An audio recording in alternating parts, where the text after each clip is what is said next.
meeting to order. Start with the Pledge of Allegiance. I pledge allegiance to the flag of the United States of America and to the republic for which it stands, one nation, under God, indivisible, with liberty and justice for all. Clerk, call the roll, please. Vidae, Here. Bozak, Here. Crouch, Here. Scarberry, Here. Mayor Lansinger. Here. Any changes to the agenda? Mayor, yes. I regret that items 4 and 5, both redevelopment agreements, one an amendment to an existing redevelopment agreement regarding North Point, and the other a new TIF redevelopment agreement for a project also at North Point, still have some legal issues to work out, and so I would respectfully ask that you delete them from the agenda and hold them over to the December meeting. Do we need to have a motion to amend the agenda? I think so. I think that's the chair's prerogative. We'll move to public comment. Just as a reminder that the public forum is not only for making statements on agenda items, but also on any topic that the public would like to make the council aware of. And just as a reminder that our public discussion ordinance, the time is limited to 3 minutes, and I'm going to ask the city attorney to keep time. That's okay. So if anyone would like to address the council, please step to the podium and state your name and then make your statement to the council, please.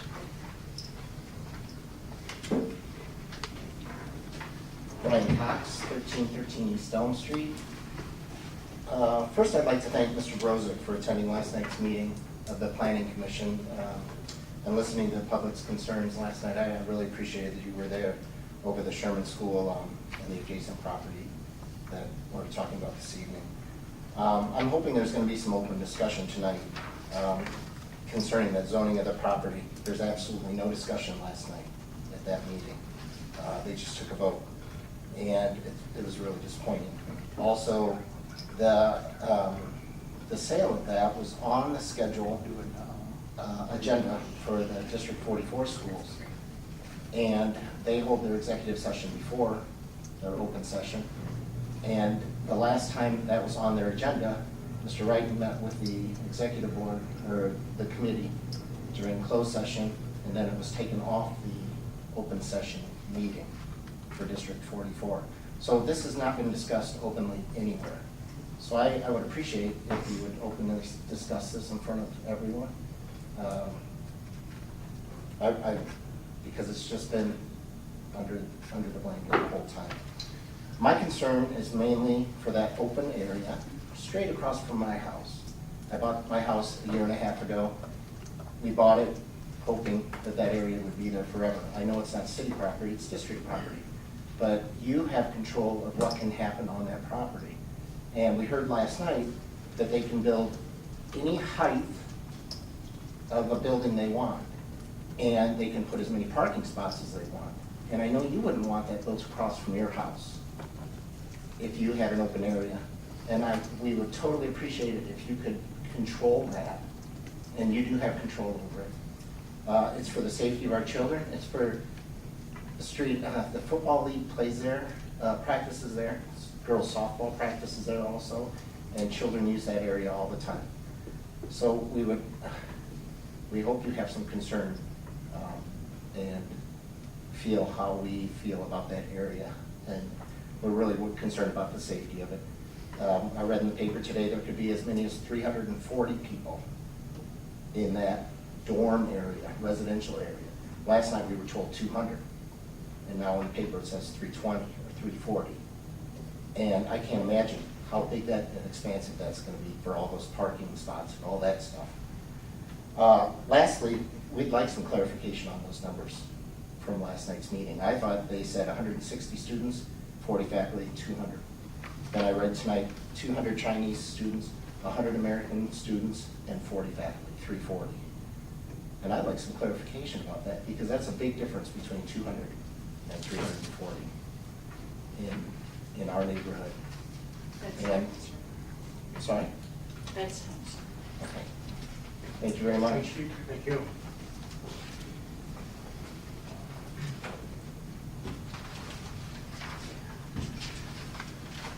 Hello, I'm Greg Ginsky. I live at 602 West Stanton Street and have for 28 years.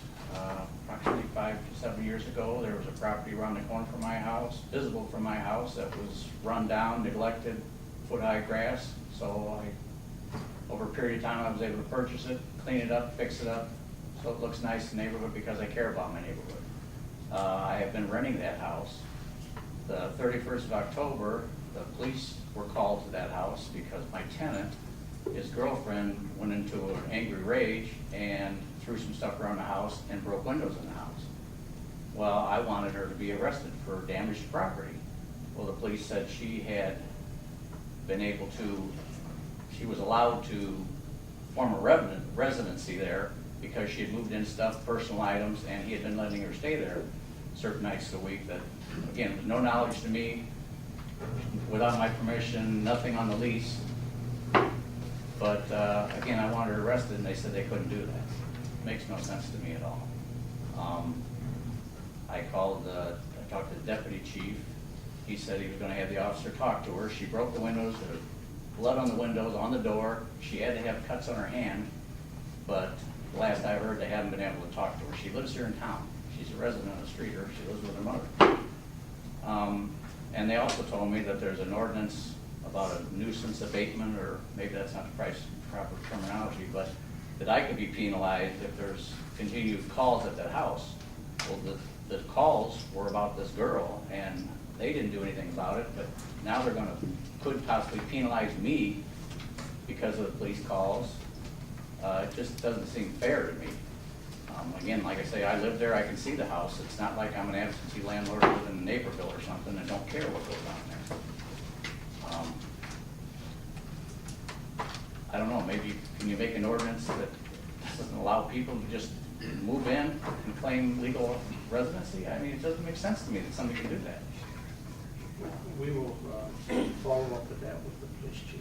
I would appreciate it, you know. Thank you. Anyone else?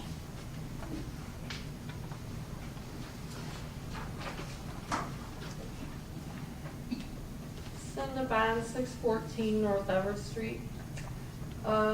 Through tragedy and the heartache of the Rodriguez family, something good has come. Streeters on the River Rescue, and with the expansion of the Greenway along the Vermilion River by the city, I would like to ask the city to budget money for the training and maintaining of the equipment that they have graciously given us, or are going to give us. And one of Streeter's greatest assets is its volunteers. To assist the group's fourth Dream Machines for Cruise Night and Light Up Streeter, and now the Sesquicentennial, I would like to see the city budget $5,000 for the 2018 budget to each of these groups, because they give us a lot of oohs and ahs. Thank you. Thank you. Anyone else?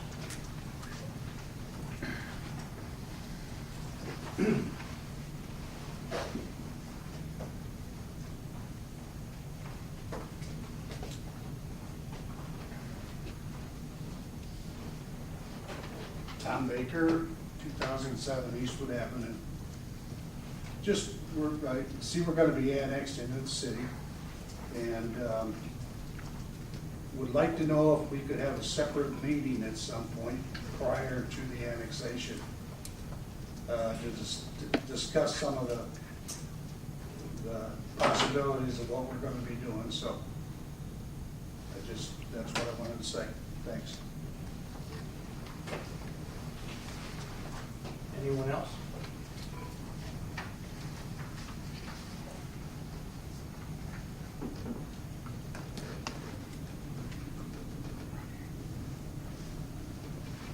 Mr. Wright, would you like to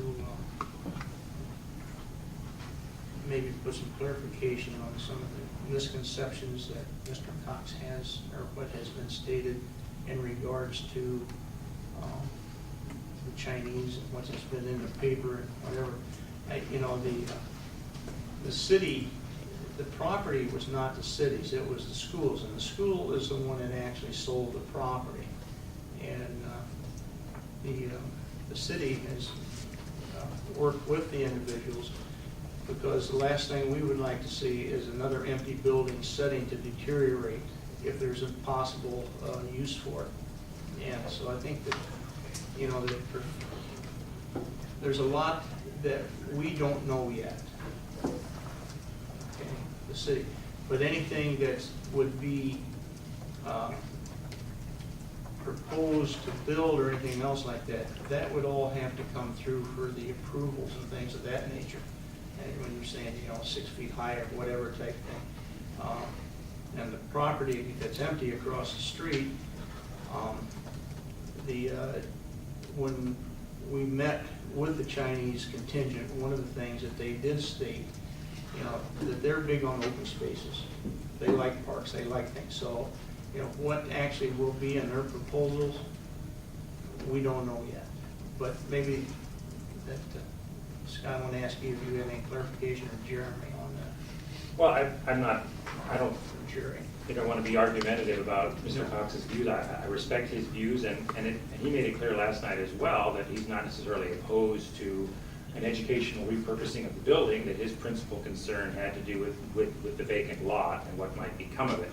And I respect that, even though it's also true that one of the things that attracted the Chinese about the combined blocks was that not only did they have 46,000 square feet of school building that had been reasonably maintained, but also that they had room to put housing for the students that would go through there. Now, one of the things that that Mr. Cox raised is that there is some there are different numbers floating around out there about how many students there will be, and it's not necessarily because we don't know per se. It's because the approach that we took to it is to establish a fixed maximum density. It's not going to be a regular 4-year school. There'll be people coming for 3-4 months at a time and then going to China or going to another institution. And so the programs will be fairly short. And they are still developing some of that. And so it is not, we don't know exactly how many they will have at one time. There could be 300 or 400 students that run through the building during the course of a semester, but only 100 are actually there at any one time. And so knowing that that was a variable number, but still wanting to be supportive of this really valuable educational repurposing of the building, the only thing that we could do under the provisos of the planned unit development is say, okay, here's the maximum density you can build, and that's it. And so that's what's in the PUD. How they will have to abide by that maximum density, whether they go right up to that density or whether they have a lesser amount, will depend on their planning. But so the PUD doesn't say you can only have this many people. It doesn't say it's configured this way. It says whatever you design has to meet the codes, has to be approved by the city, and it can't exceed that density limit. And because of it being handled that way, maybe that's part of the reason why there's different numbers floating around out there about how many people that it would be. So from a traffic standpoint, I genuinely believe that the amount of traffic that it generated as an elementary school district, with all the students coming and going and faculty coming and going every day, is actually likely to be less, because there'll be more of the students that will be resident there on the campus, and so much less in and out activity based on what they have told us so far. But as with density, it's difficult to project actual volumes, and as was pointed out at last night's Plan Commission meeting, the students coming from China, they're not going to have cars. The students coming from Illinois institutions may have, and faculty and staff would, but the Chinese students wouldn't.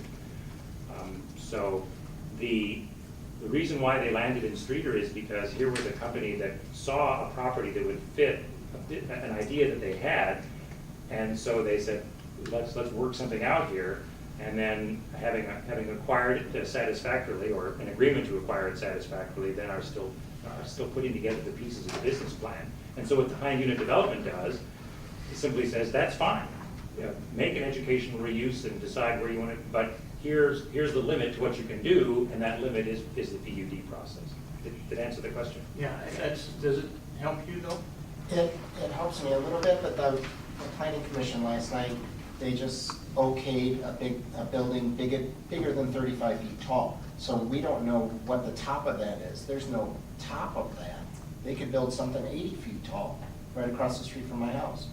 They could build, there was talk of double or triple decker parking there in the paper. So, hold on a second.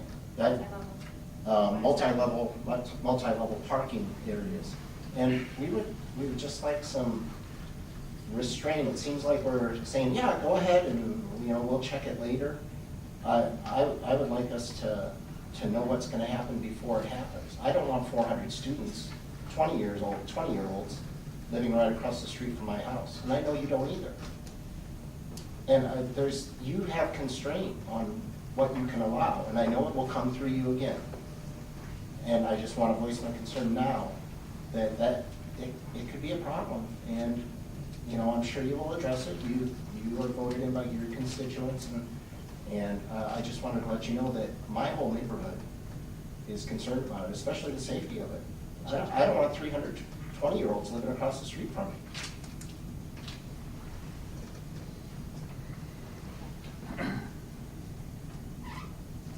Anything else? Anybody else like to address this?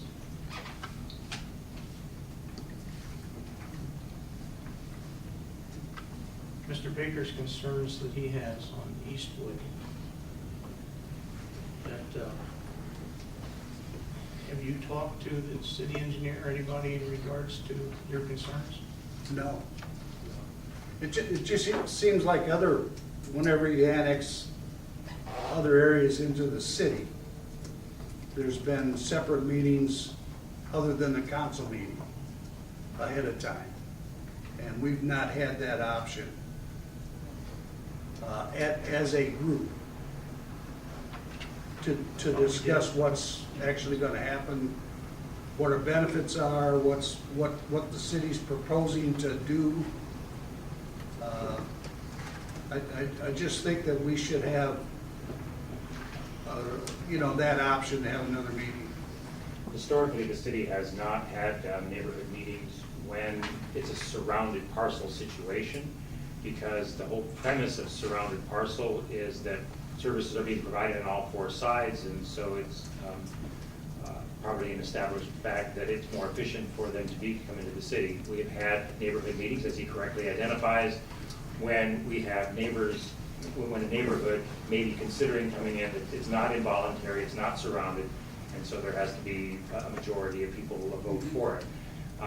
That said, and it's on your agenda this evening, and staff's recommendation that you approve it. That said, the city has never had any objection to meeting with property owners to discuss matters of service delivery, and if you choose to annex them this evening, the city engineer and I would be pleased to meet with him, as with any resident, to discuss whatever service concerns that they might have in their neighborhood. What defines surrounded on all four sides? Just that it's Of annexed each piece city. of property or of that group? Excuse me? Of each piece of property or that group? Is that Either what- one. Either one. It's in a parcel that is surrounded, either because the lot itself is entirely surrounded, or that it with other parcels is surrounded, so long as the accumulation of parcels does not exceed 60 acres.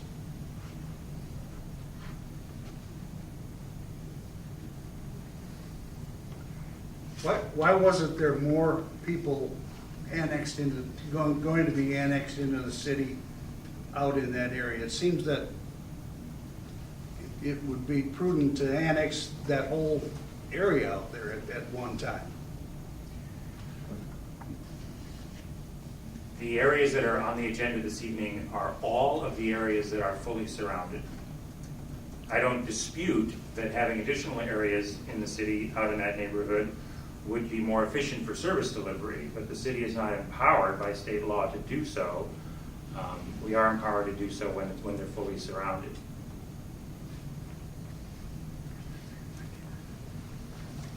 Did that answer your question?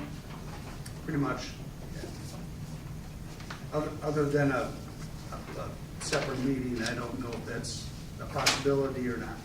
I would be happy to have a meeting. What I think I'm trying to convey is that the meeting wouldn't address whether or not we would annex. It would address, as you said when you were at the podium, would address what concerns you might have about services that are provided or have been provided in that area, which we'd be pleased to do at any time. Okay. Okay. All right. Item 1. Mayor and Council, the item 1 and 2 and 3 really are all the same item. The first one is the motion to receive and file, and that's all it is. It's not approval, it's receiving and filing the recommendation of the Plan Commission on the Sherman School item. Item 2 is the ordinance that actually, if approved, would impose the restrictions of the planned unit development. And the third is a separate approval, which is required under the Illinois Plat Act for approval of the preliminary plat, which would only be relevant if item 2 is approved. Right. I'd entertain a motion and a second to place the Plan Commission's recommendations 2017-11 to approve a change in zoning for property commonly known as 1206 East Elm Street and Plan Commission recommendation 2017-12 to approve a preliminary plan for Sherman School. 1206 East Elm Street. Motion, please. So moved. Is there a second? Any discussion? This is just to receive and file the report. Receive The and discussion would rightly be under item 2. For Mr. and Mrs. Cox there, I grew up in that same area. I played in that field when I was a kid all the time. You know, I'm very close to that whole area, I think. You know, I go by there all the time still.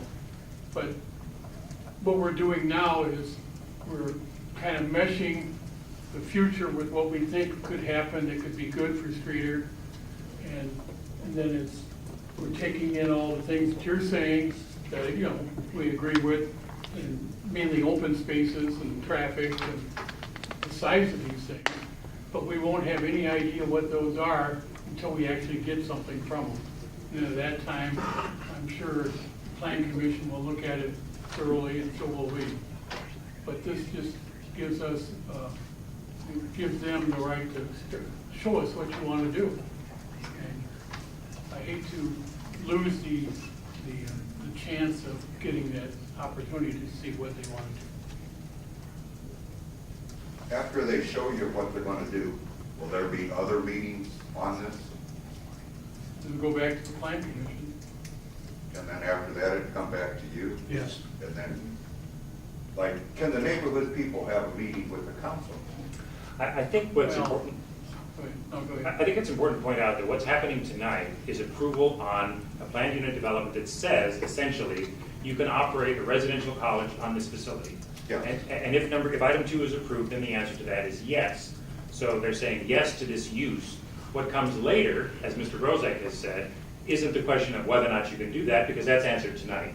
What comes later is how they're going to do it. And maybe that's what the real question is the how, not the what. Well, my question's kind of like, do we really have a say-so in this? Or is this already a done deal and there's nothing we can do about it? The real estate contract with District 44 is contingent on approval of this PUD, because they can't proceed with the acquisition if the city's not going to allow the what, the use, in other words.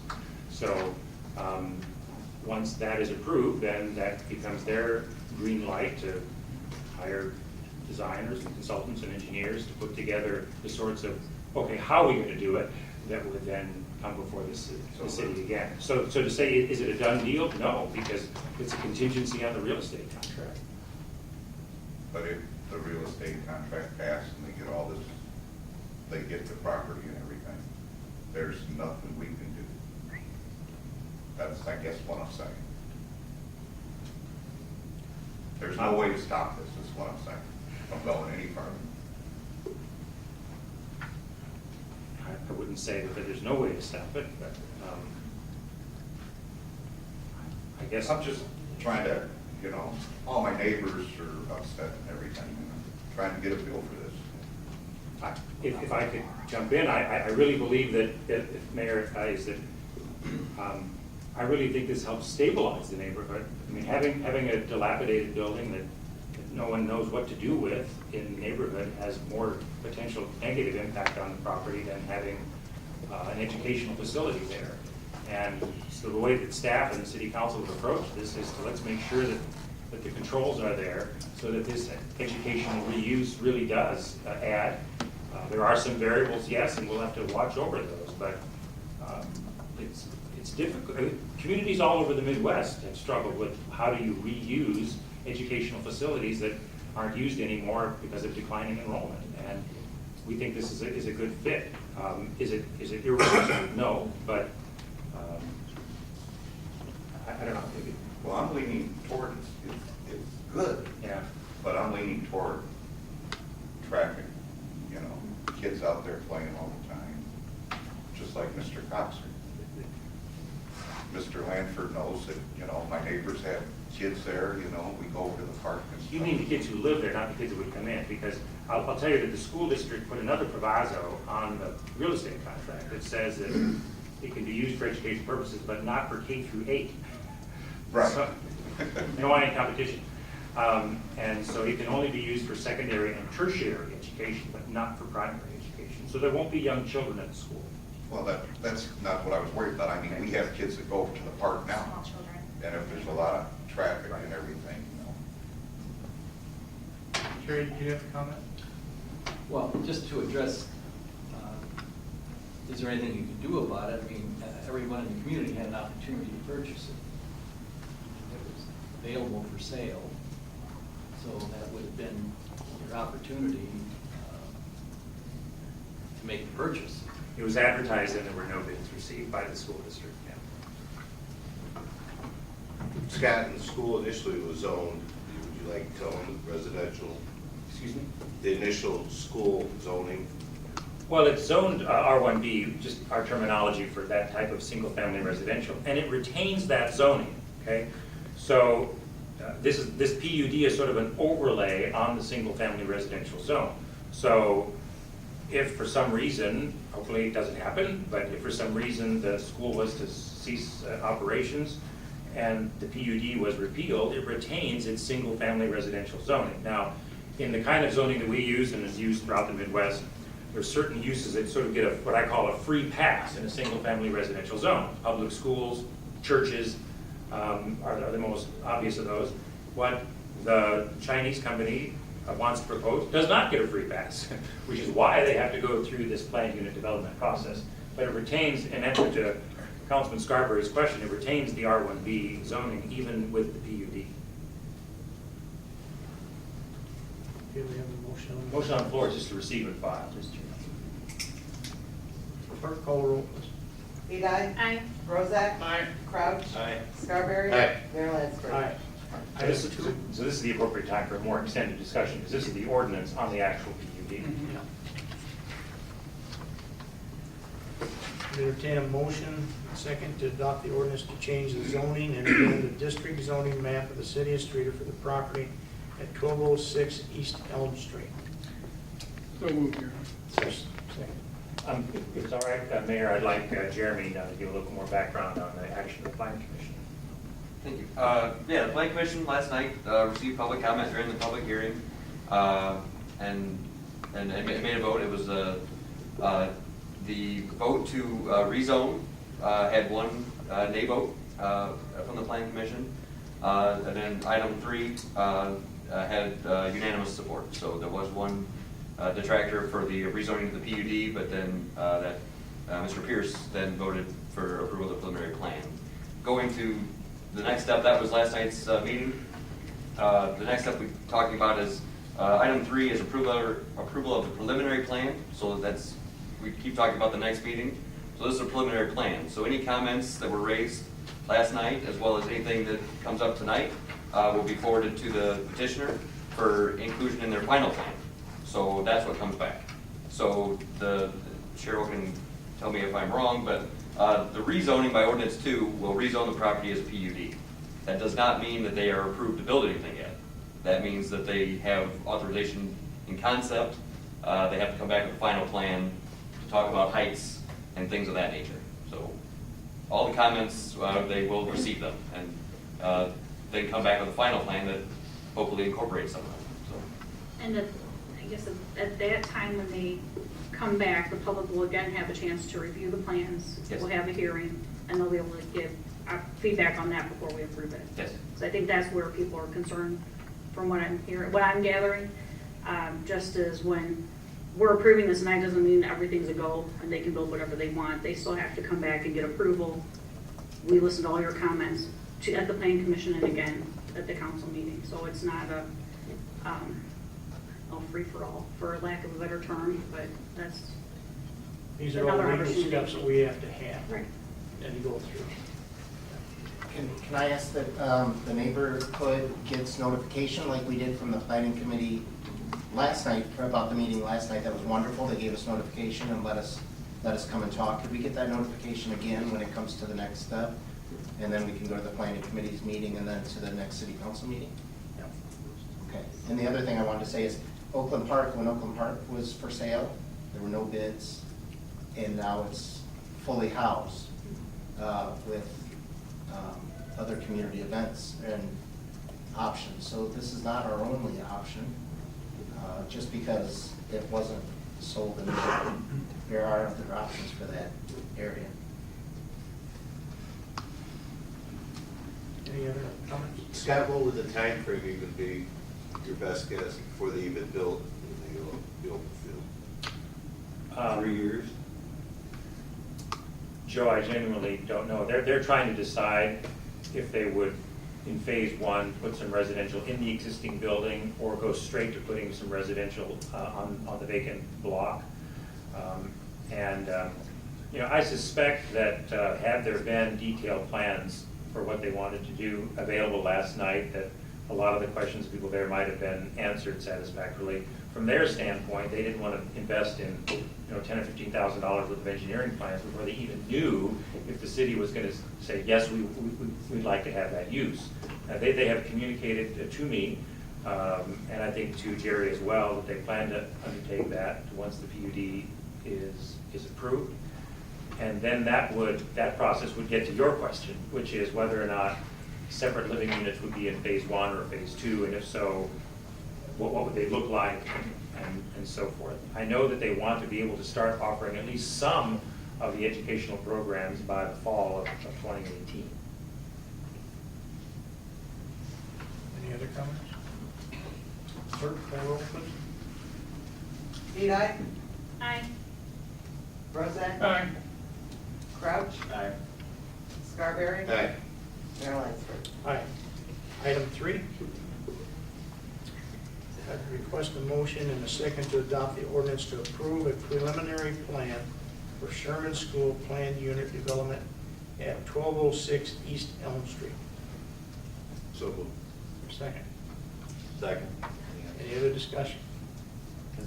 This is, just going back, so for clarification, so everybody knows, the preliminary plan is what called out the 625 square feet of residential density, and also had the waiver of the 35 feet, and the third option, I apologize. Markey? Say what was the part? 625 square feet. Oh, and the school use itself, I apologize, there were 3 items. So the 625 square feet, the 35 feet, and the school use. Thanks, Chairman. Any other comments? Clerk, call roll, please. Edi, Aye. Bozak, Aye. Crouch, Aye. Scarberry, Aye. Mayor Lansford. Aye. 4 and 5 will be handled next month. Item 6, I entertain a motion to approve the resolution with the wall dogs for use of city property. As I understand it, and terrible, correct me if I'm wrong, the property owners have to enter into an agreement before Wall Dogs will do this project. And this one is unique from all the other Wall Dogs murals planned for Streator, because this one is going to be painted on a to be built sign right at the edge of, on the south side of Main Street, right before you go over the Vermilion River Bridge. And so this is the standard agreement that they use for that, whereby the city agrees to continue its use and its maintenance after it's This is completed by going to be law. on city property. Yes, sir. The city owns on the west side of Mr. Harlan's auto dealership there, from the west, his west property line all the way to the river is city property. Motion, please. So moved. Your second. Second. Any other discussion? I'm going to abstain on this one since I'm the chairman of the committee. Just, you know, so there's no conflict on it, but the wall dogs are coming next year. There's no cost to the city for the mural. It will be like a billboard similar to one in downtown Pontiac. But again, just since I'm the chairman and we're donating it, I don't want there to be a perceived conflict. I will also abstain. Clerk, call the roll, please. Crouch, Aye. Scarberry, Aye. Mayor Lansford, Aye. You have to call them all. okay, Vidae, Abstain. Bozak, Item 7. Mayor and Council, this is a voluntary annexation. It's not surrounded. The property owner here on the west end of Main Street, on the west edge of the city, has requested annexation for his 2 parcels. Why don't you tell them more about the exact location? This is the old railroad right-of-way plus an additional parcel. Yeah, on the west end of town, as you come in on Route 18, the Hillier Automotive establishment there on the north side of the road. The existing Morton building is in the city, and then there's a parcel to the north and a small sliver parcel, both old railroad right-of-ways that are not. He's looking to expand that building and needs basically them all to be in the same jurisdiction. So he came in and looking to annex the other 2 pieces. Thank you. Entertain a motion to adopt the ordinance and to annex the property to the city of Streator. So moved, Your Honor. Is there a second? Second. Any other discussion? Clerk, call the roll, please. Vidae, Aye. Bozak, Aye. Crouch, Aye. Scarberry, Aye. Mayor Lansford. Aye. Item 8. Mayor and Council, items 8 through 13 are really just different locations of the same situation. It has been our practice that when we have properties that are fully surrounded on all 4 sides, that we do them all at the same time, once a year, and it is that time. And so there are 3 basic parcels, 2 up by Eastwood and 1 down in Livingston County, where they are fully surrounded by the city limits. There's a different statutory and governing body notice process we had to go through, which we have done over the last 30 days. But I don't think I need to make a report on each one of them. 8 through 13 are really all the same We need to action. approve of one. But you need to approve them one at a time, but Okay. I'd entertain a motion to adopt the ordinance to annex property David G. Frandon, 1301 South Bloomington Street, parcel number 0102227022. So moved. For a second. Any other discussion? Clerk, call the roll, please. Vidae, Aye. Bozak, Aye. Crouch, Aye. Scarberry, Aye. Mayor Lansford. Aye. Item 9, I'd entertain a motion to adopt the ordinance to annex the properties Kevin Truchon, 2005 Eastwood Avenue, parcel number 3323121-008, and Thomas D. Baker, 2007 Eastwood Avenue, number 33-23121-009. So moved. Is there a second? Second. Any other discussion? Clerk, call roll, please. Vidae, Aye. Bozak, Aye. Crouch, Aye. Scarberry, Aye. Mayor Lansford. Aye. Item 10, entertain a motion to annex the properties of Robert R. Wall, Gregory Wall, and Lisa Newman, 606 Pine Tree Road, parcel number 33-23-121-010, and Rocky and Lisa Newman, 2001 Eastwood Avenue, parcel number 33-23-121-011. 121-011, and Robert R. Wall, Gregory Wall, and Lisa Newman, 608 Pine Tree Road, parcel number 33-23-121-006. So moved. Second. Second. Any other discussion? Clerk, call the roll, please. Edi, Aye. Bozak, Aye. Crouch. Aye. Scarberry. Aye. Mayor Lansford. Aye. Item 11, entertain a motion to annex a property of Robert T. Sproul, 1 Pine Tree Road, parcel number 33-23-121-009, and 605 Pine Tree Road, parcel number 33-23-108-002. So moved. Your second. Second. Any other discussion? Can I have a discussion on that or not? No. Or is it just you guys? No. All right. Clerk, call the roll, please. Edi, Aye. Bozak, Aye. Crouch. Aye. Scarberry. Aye. Mayor Lansford. Aye. Item 12, entertain a motion to annex property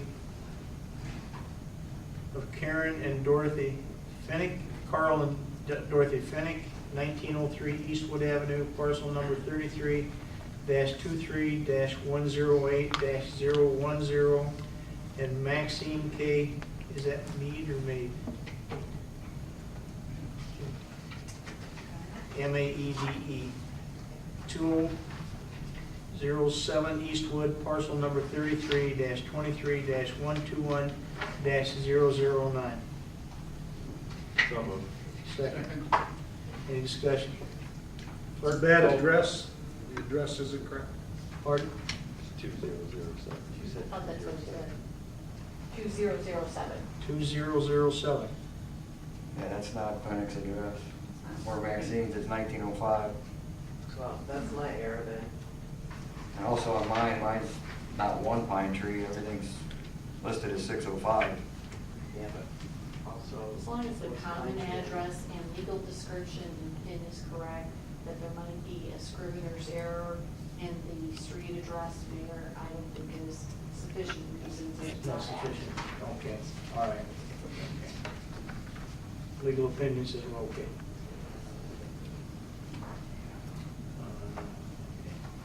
We get a motion for number 12, yeah? 12. Okay, clerk, call the roll, please. Edi, Aye. Bozak, Aye. Crouch. Aye. Scarberry. Aye. Mayor Lansford. Aye.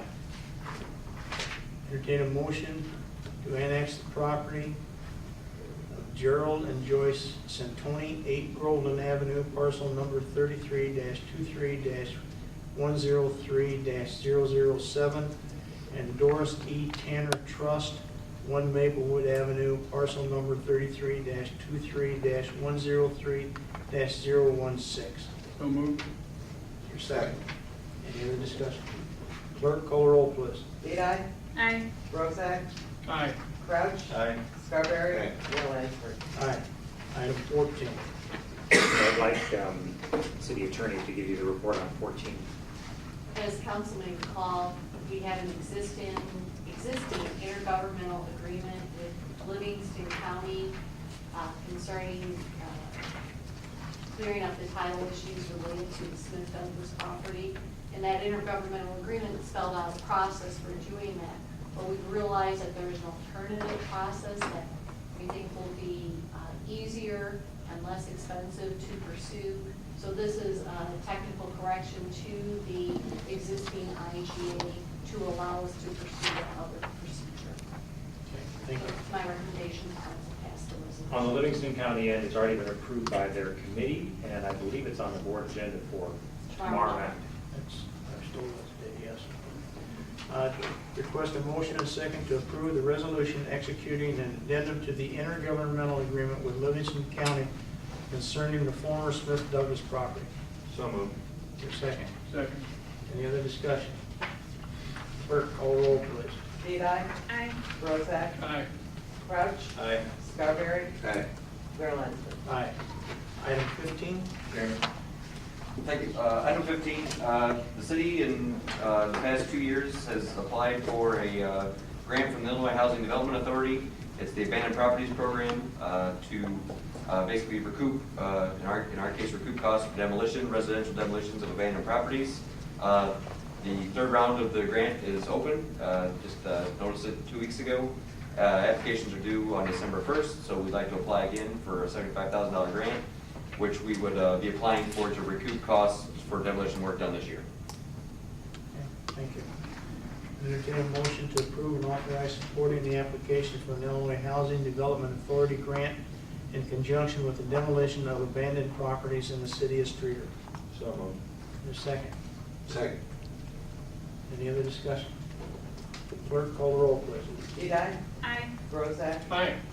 Crouch, Aye. Scarberry, Aye. Mayor Lansford. Aye. Item 16, Item 16 is the resolution of support and commitment of funds for the, another grant that'll be pretty, has to be in by December 1st is the ITEP, the Illinois Transportation Enhancement Program through IDOT. We'll be looking to replicate the concept block streetscape, the lights, the bump outs, the crosswalks throughout all of downtown, along Main Street from the bridge to Wasson Street, and it will also return Vermillion and Monroe to two-way streets. I'd entertain a motion to approve and authorize and supporting the city of Streetor's downtown comprehensive traffic flow improvement and streetscape project. So moved. Second. Yes, second. Any other discussion? Clerk, call the roll, please. Vidae, Aye.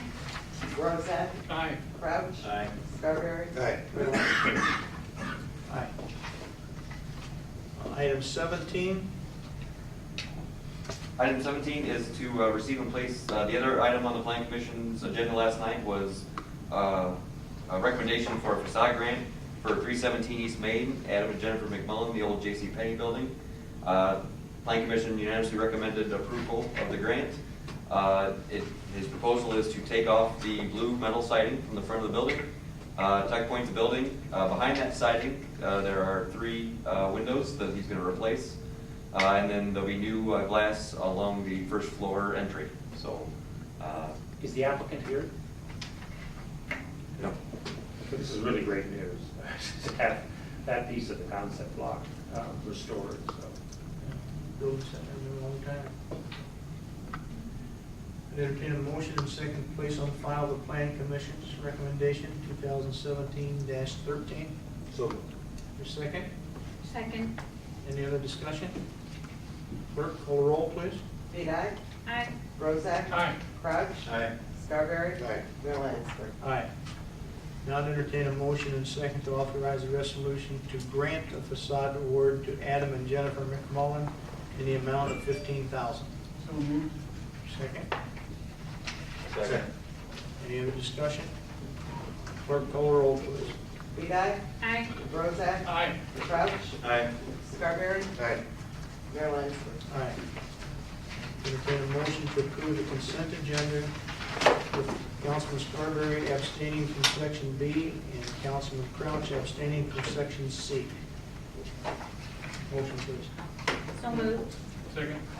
Any other discussion? Clerk, call the roll, please. Vidae, Aye. Bozak, Aye. Crouch, Aye. Scarberry, Aye. Mayor Lansford. Aye. Jared, do you have anything?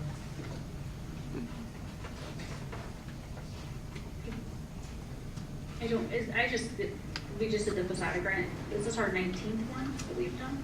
I don't know, what is the We running did count? 18. This actually makes 22. 22, okay. Well, you can tell downtown smoking. What's going into that facility? Are you allowed to say, or? I think they've been quiet with what's going in there, but they did have a post on Facebook, or it's been on Facebook, so and there's a sign in the window, but it's called 3 Wishes, so that's been out there, so I don't It'd be feel best like- perhaps to let them make the announcement. Yeah, but other than that, I don't want to say. That's all I had. Councilman No, I don't have any. Jose? Councilman Crouch? Nope. Councilman Scarberry? I just like to see so many people in the audience, whether it's good or bad. And then It's usually good. I thank everyone for coming. It's bad when there aren't any people in the audience. Just one thing, on December the 4th at noon, we've been given an opportunity to fly the state bicentennial flag to commemorate the Illinois 200th birthday. So I think there's 20 cities in the state have been designated with that honor. And since we have a sesquicentennial coming up next year, so we're one of those 20. So we should be getting the flag game or between now and the end of the month if the state has any money. And nothing else, so. I'd like to make a motion to adjourn. Okay, your second. Second. Clerk, call the roll, please. Levi, Aye. Bozak, Aye. Crouch, Aye. Scarberry, Aye. Mayor Lansford. Aye. Stand adjourned.